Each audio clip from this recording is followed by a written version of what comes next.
ప్రియ దేవుని బిడ్డలారా, బైబిల్ చదవటం వినటం వల్ల మనలో విశ్వాసం పెరుగుతుంది. మన మార్గానికి త్రోవ చూపుతుంది. సమస్త జనులను శిష్యులనుగా చేయుడి మత్తయి 28:19 వచనంలో దేవుని వాక్యం తెలియచేస్తోంది. తెలుగు బైబిల్స్ను ఆర్ఆర్కే మూర్తి గారు రీసెర్చ్ చేసి విశ్లేషణ చేసిన బైబిల్లోని ప్రతి అధ్యాయాలను వచనాలను వరుస క్రమంలో అనగా ఆదికాండం నుండి ప్రకటనా గ్రంథం వరకు ఇవ్వబడుతుంది. ప్రతి ఒక్కరూ ఆధ్యాత్మికంగా విశ్వాసంలో బలపడి మీ జీవితంలో ఎదుర్కొంటున్న సమస్యల నుండి విడుదల పొందండి. ప్రతి ఒక్కరూ మీ దీవెన టీవీని సబ్స్క్రైబ్ చేసి ఈ వాక్యాన్ని లైక్ చేసి మీ మిత్రులకు బంధువులకు షేర్ చేయండి. దేవుని సువార్తను ప్రకటింపబడుటలో మీరు పాలిభాగస్తులు కండి. సోదరీ సోదరులారా, నిర్గమకాండం 20వ అధ్యాయం అంతా దశాజ్ఞలను గురించిన వివరాలతో నిండి ఉన్నది.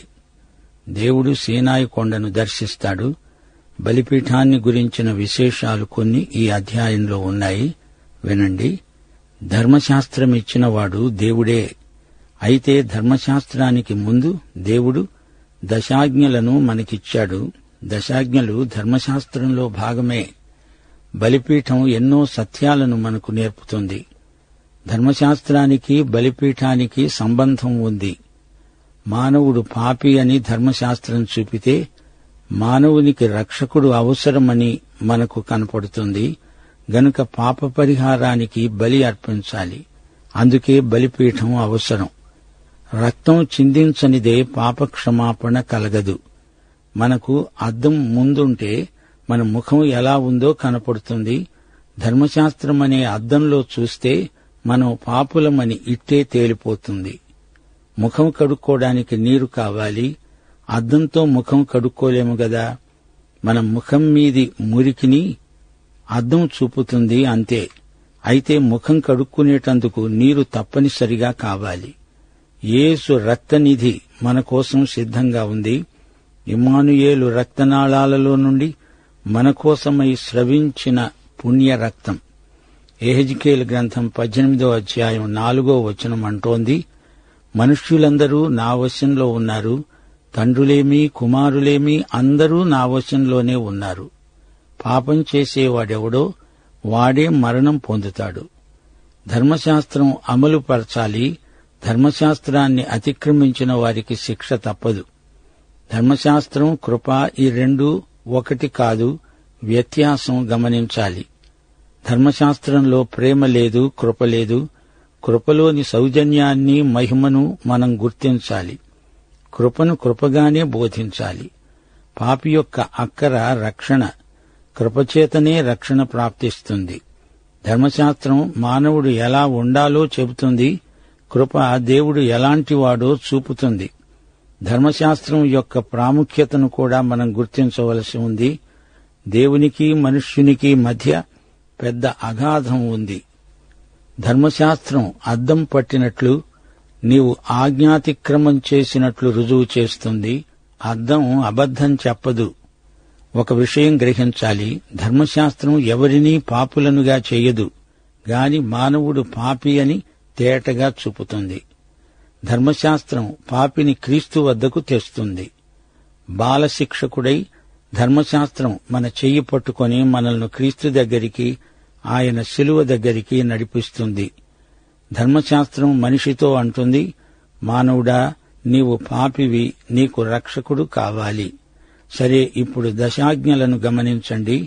ముందు మాట, పైన ఆకాశమందే కాని, కింద భూమియందే కాని, భూమి క్రింద నీళ్లయందే కాని ఉండే దేని రూపమునైనను విగ్రహమునైనను నీవు చేసుకొనకూడదు. వాటికి సాగిలపడకూడదు. వాటిని పూజింపకూడదు. ఇందులో ఒక విషయం గ్రహించాలి. దశాజ్ఞలు 2 భాగాలు చేయబడినవి. మొదటి భాగంలో మానవునికి దేవునికి మధ్య సంబంధం. రెండో భాగంలో మానవునికి తోటి మానవునికి గల సంబంధం. ఈ రెండూ తెలియచేయబడ్డాయి. దేవుడు అంటున్నాడు, విగ్రహారాధన చేయకూడదు. నీ దేవుడనైన నేను రోషము గల దేవుడను. నన్ను ద్వేషించే వారి విషయంలో 3-4 తరముల వరకు తండ్రుల దోషమును కుమారుల మీదికి రప్పిస్తూ, నన్ను ప్రేమిస్తూ నా ఆజ్ఞలు గైకొనే వారిని 1000 తరాల వరకు కరుణిస్తాను. దేవుడు బహుదేవతారాధనను ఖండిస్తున్నాడు. అప్పటికి నాస్తికులు ఇంకా లేరు, అందుచేత దేవుడు వారిని ప్రస్తావించలేదు. దేవుని సృష్టికి ప్రజలు దగ్గరలోనే ఉన్నారు. అప్పుడు దేవుడు లేడని ఎవరూ చెప్పలేదు. రాజైన దావీదు కాలంలో నాస్తికులు బయలుదేరారు. 53వ కీర్తన ఆరంభంలో రాసి ఉంది, దేవుడు లేడని బుద్ధిహీనులు తమ హృదయాలలో అనుకొంటారు. వారు చెడిపోయిన వారు, అసహ్య కార్యాలు చేసేవారు. మేలు చేసేవాడు ఒక్కడూ లేడు. అలాగే 14వ కీర్తనలో దేవుడు లేడని బుద్ధిహీనులు తమ హృదయంలో అనుకుంటారు అని దావీదు రాజు పలికాడు. నాస్తికుడు ఎంత గొప్ప పండితుడైనా దేవుని దృష్టిలో బుద్ధిహీనుడే. దేవుని సృష్టి జరిగి ఎన్నెన్నో శతాబ్దాలు గడిచాయి. ఇప్పుడు మానవుడు దేవుడు లేడు అనేటంతవరకు వచ్చాడు గాని అతడు బుద్ధిహీనుడు అంటున్నాడు దేవుడు. దేవుడు విగ్రహారాధికులను అపవిత్రతకు అప్పగించాడు. అట్టివారు దేవుని సత్యాన్ని అసత్యానికి మార్చి సృష్టికర్తకు ప్రతిగా సృష్టమును పూజించి సేవించారు. యుగయుగములకు ఆయన స్తోత్రార్హుడై ఉన్నాడు. ఆమేన్. విగ్రహారాధన కేవలం వస్తు ఆరాధన మాత్రమే కాదు. కొలసీ పత్రిక 3వ అధ్యాయం 5వ వచనం ప్రకారం జారత్వము, అపవిత్రత, కామాతురత, దురాశ, ధనాపేక్ష మొదలైనవన్నీ విగ్రహారాధనతో సమానమే. నీవు దేనిని అన్నిటికంటే ఎక్కువగా ప్రేమిస్తావో అదే నీ విగ్రహమవుతుంది. బాహిరమైన విగ్రహాలను పూజింపకపోవచ్చుగాని ఆంతరంగికమైన, మానసికమైన విగ్రహాలను ఆరాధించేవారు క్రైస్తవుల్లో కూడా చాలామంది ఉన్నారు. కొందరికి దుర్వ్యసనాలు విగ్రహాలైపోతాయి. ఈ యుగదేవత అనేక మంది యువతీ యువకులను ఆకర్షిస్తున్నది. పూర్వకాలంలో బత్సూస్ అనే దేవత, అఫ్రొడైట్ అనే దేవత, మేమన్ అనే దేవత మొదలైన దేవతలకు అప్పటి తరం మనుష్యులు వశమైపోయి అవే క్రియలు చెయ్యసాగారు. నీ దేవుడైన యెహోవా నామమును వ్యర్థముగా ఉచ్చరింపకూడదు. యెహోవా తన నామమును వ్యర్థముగా ఉచ్చరించేవానిని నిర్దోషిగా ఎంచడు. అనగా దేవుని నామమును దూషించకూడదు, దేవుని పేరట ఒట్టు పెట్టుకోకూడదు. ఆయన పరిశుద్ధుడైన దేవుడు. కొందరు ప్రతి చిల్లర విషయానికి దేవుని పేరెత్తుతారు. కొందరి భాషా పదాలలో దైవదూషణ మాటలు ఎక్కువగా ఉంటాయి. రక్షణ పొందితే అలాంటి వారి నిఘంటువు చిన్నదవుతుంది. 4వ ఆజ్ఞ 8 నుండి 11వ వచనం వరకు. విశ్రాంతి దినమును పరిశుద్ధముగా ఆచరించడానికి జ్ఞాపకముంచుకో. 6 దినములు నీవు కష్టపడి నీ పనంతా చెయ్యాలి. 7వ దినం నీ దేవుడైన యెహోవాకు విశ్రాంతి దినం. దానిలో నీవైనా, నీ కుమారుడైనా, నీ కుమార్తె అయినా, నీ దాసుడైనా, నీ దాసి అయినా, నీ ఇండ్లలో ఉన్న పరదేశి అయినా ఏ పని చెయ్యకూడదు. 6 దినాలలో యెహోవా ఆకాశమును, భూమిని, సముద్రమును, వాటిలోని సమస్తమును సృజించి 7వ దినమున విశ్రమించాడు. అందుచేత యెహోవా విశ్రాంతి దినమును ఆశీర్వదించి దానిని పరిశుద్ధపరిచాడు. సోదరీ సోదరులారా, గ్రహించండి, సబ్బాతు దినం ఇశ్రాయేలు జాతికి అనుగ్రహించబడింది. ఇది ఒక నిబంధన. దేవునికి, ఇశ్రాయేలు ప్రజలకు మధ్య ఇది ఒడంబడిక. నిర్గమకాండం 31వ అధ్యాయం 13 నుండి 17వ వచనం వరకు ఈ విషయం తేటపరచబడింది. దేవుడన్నాడు, నా విశ్రాంతి దినాన్ని ఆచరించండి. ఇది పరిశుద్ధ దినం, 7వ దినం, యెహోవాకు ప్రతిష్ఠ దినం. అది నిత్య నిబంధన, అది శాశ్వతమైన గుర్తు. ఇప్పుడు మన 7వ రోజు శనివారమా కాదా అనే వివాదం అనవసరం. మనము వారములోని ప్రథమ దినమైన ఆదివారాన్ని పాటిస్తాము. ఎందుకనగా అది యేసుక్రీస్తు పునరుత్థాన దినం. ఇప్పుడు నీకు, నీ తోటివారికి మధ్య ఉన్న సంబంధాలు ముఖ్యం. నీ దేవుడైన యెహోవా నీకు అనుగ్రహించే దేశంలో నీవు దీర్ఘాయుష్మంతుడవు అవ్వాలి అంటే నీ తల్లిని తండ్రిని సన్మానించు. అవును, తల్లిదండ్రులను ప్రతి విశ్వాసీ సన్మానించి తీరాలి.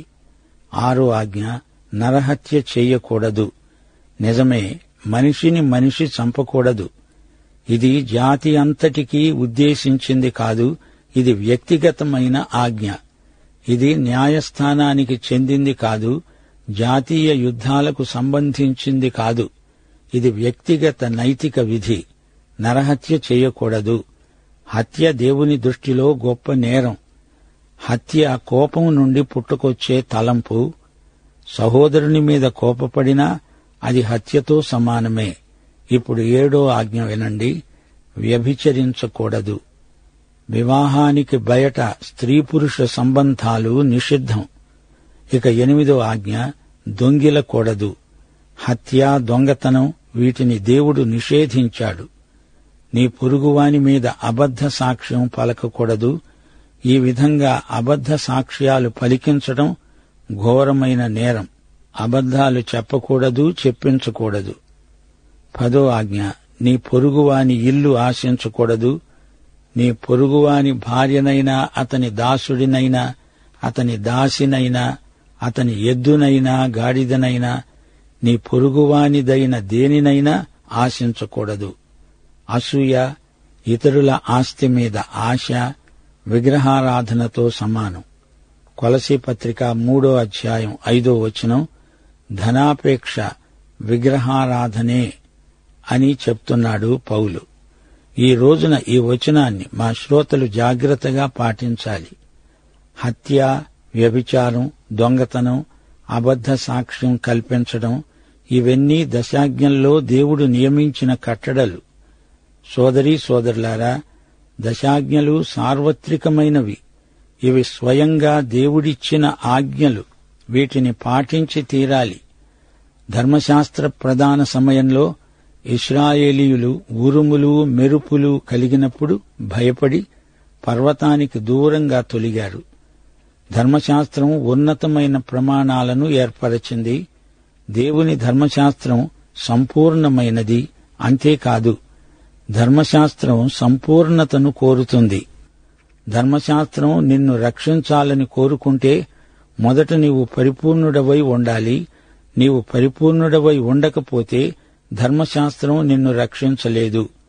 అయితే దేవుని కృపావిధానంలో ఎంత ఘోరపాపి అయినా రక్షించబడగలడు. కృప దేవుని మంచితనాన్ని, ఆయన ఘనతను వేనోళ్ల చాటుతుంది. దేవుడు తన ప్రజలైన ఇశ్రాయేలుకు అనుగ్రహించిన దర్శనం ఎంతో భయం కొలుపుతుంది. దేవుడు తాను సజీవుడనని తన ప్రజలకు రుజువు చేసుకుంటున్నాడు. వీరందరూ ఈజిప్టులో పుట్టి పెరిగిన వారు. ఆ దేశంలో వారికి ఎక్కడ చూచినా, ఎటు చూచినా విగ్రహాలే. వారు సృష్టికర్తను మరిచి సృష్టిని ఆరాధించారు. అయితే దేవుడు ఇక్కడ తన ప్రజలకు ఎంతో సన్నిహితుడై కనపడుతున్నాడు. దేవుడు ఇశ్రాయేలు ప్రజలకు దశాజ్ఞలిచ్చాడు. వీటితో పాటు దేవుడు బలిపీఠ నిర్మాణానికి కొన్ని హెచ్చరికలు చేస్తున్నాడు. బలిపీఠం బలి పశువును వధించడానికి వాడతారు. అయితే అది క్రీస్తు శిలువను, ఆయన కార్చిన రక్తాన్ని సూచిస్తుంది. గుడారం నిర్మించకముందు మొట్టమొదట వారు బలిపీఠం కట్టారు. వారు వెళ్లిన చోటనెల్లా ఇలాగే బలిపీఠాలు నిర్మిస్తూ పోయారు. ఈ అధ్యాయంలో బలిపీఠం కట్టమని చెప్పాడు దేవుడు. సమాధాన బలిగా గొర్రెను, ఎద్దులను అర్పించవలసింది అంటున్నాడు. సమాధాన బలి దేవునికి మనకు మధ్య సమాధానాన్ని సూచిస్తుంది. శిలువ రక్తంతో యేసుక్రీస్తు దేవునికి మనకు మధ్య సమాధానం నెలకొల్పాడు. దహన బలి క్రీస్తు ఎవరో చూపుతుంది. ఆయన యోగ్యతను, సేవా పరిచర్యను చూపుతుంది. బలిపీఠం మట్టితో నిర్మించాలి. దీనిమీద ఇశ్రాయేలు ప్రజలు దహన బలులు, సమాధాన బలులు అర్పిస్తారు. పాప పరిహార బలులు, అతిక్రమ బలులు ఆ తరువాత వారికి విధించబడ్డాయి. రాతితో బలిపీఠం కట్టేటప్పుడు ఆ రాళ్లలో ఏదీ చెక్కబడినదై ఉండకూడదు. దానిమీద ఇనుప ఆయుధం ఏదీ పడకూడదు. ఇందులో మనకొక పాఠమున్నది. రాతి బలిపీఠం నిర్మాణంలో దేవుడు వాడుకునే రాతిని మనుష్యుడు మలచకూడదు, దానికి మనుషులు నగిషీలు చెక్కకూడదు. ఎలాంటి ఇనుప సాధనమైనా రాతికి తగిలితే అది అపవిత్రమవుతుంది. దేవుడు అలాంటి రాతిని అంగీకరించడు. మనుష్యులు కల్పించే అలంకారాలను అనేకసార్లు దేవుడు త్రోసిపుచ్చుతాడు. మన సంగీతం, మన విద్యుద్దీపాలు, అలంకరణ ఇవన్నీ దేవుని సన్నిధికి ప్రత్యామ్నాయం కావు. మన ఉద్దేశ్యాలు, మన మెరుగుపోతలు దేవుని దృష్టిలో నిర్జీవ క్రియలు. ఆధునిక వేదాంతులు జీవము లేని కార్యక్రమాలను ప్రజాకర్షణ కోసం రూపొందిస్తున్నారు. శిలువ సందేశాన్ని మరుగుపరిచే ఏ అలంకారమైనా దేవుడు అంగీకరించడు. శిలువపై మరణించిన యేసుక్రీస్తు నుండి ప్రజల దృష్టి దేనిమీదికి మరలకూడదు. అలాంటిది జరిగితే దేవుడు సహించడు. ఎంత మంచి సంగీతం ఉన్నా అంతా వృధా, అంతా కలుషితమైపోయింది, అపవిత్రమైపోయింది. ఇక్కడ మరో హెచ్చరిక చేయబడింది. బలిపీఠం మీదికి మెట్లు కట్టకూడదు.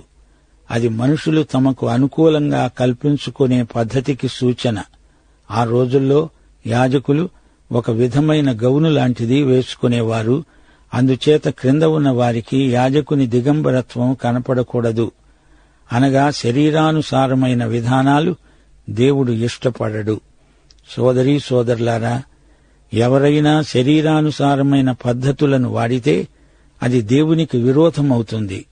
దేవుని పనిలో దేవుని లక్షణాలే కనపడాలి. అనేక చోట్ల ప్రజలు బోధకుని వైపే చూస్తారు కాని బోధకుడు ప్రకటించే యేసు వైపు చూడరు. యేసు ప్రభువు యొక్క సౌందర్యం ఎత్తి చూపటమే మన పని.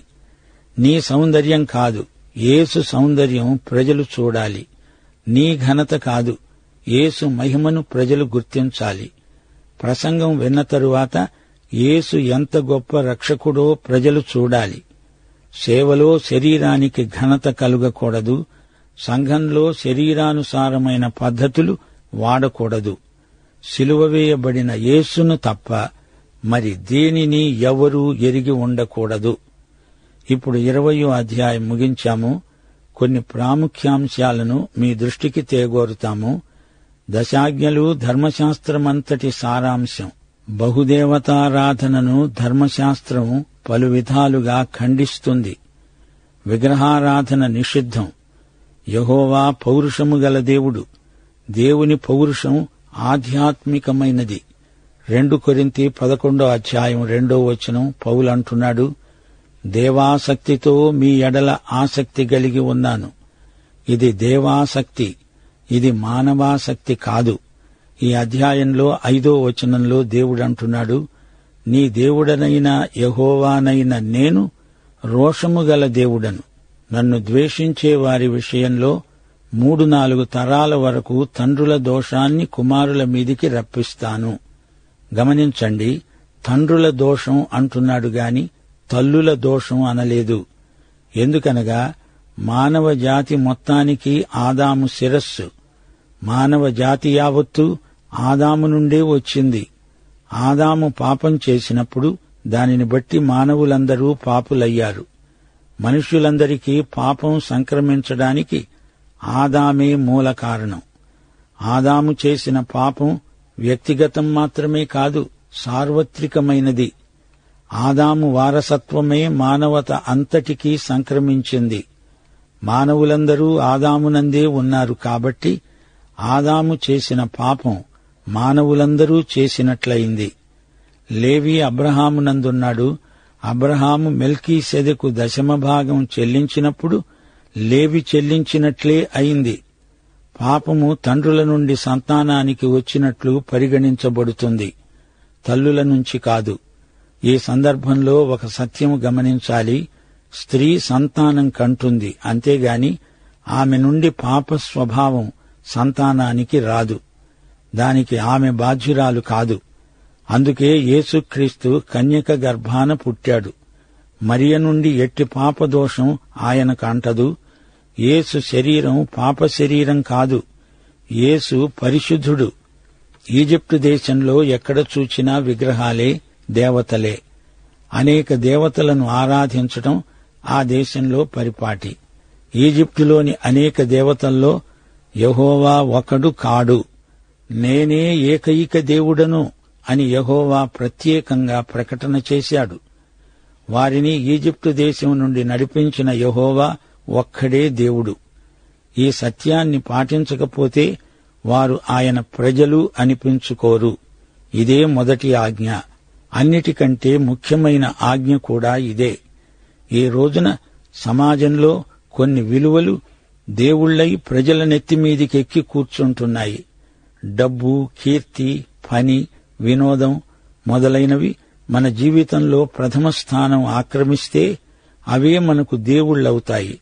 ఎవరూ వీటిని ఆరాధించాలని ఉద్దేశించరు. పాఠం ఇంతటితో సమాప్తం. ప్రభువైన యేసుక్రీస్తు వారి కృప, తండ్రి అయిన దేవుని ప్రేమ, పరిశుద్ధాత్మ యొక్క అన్యోన్య సహవాసము, సమాధానము మనకందరికీ నిత్యత్వము పర్యంతము తోడై ఉండునుగాక. ఆమేన్.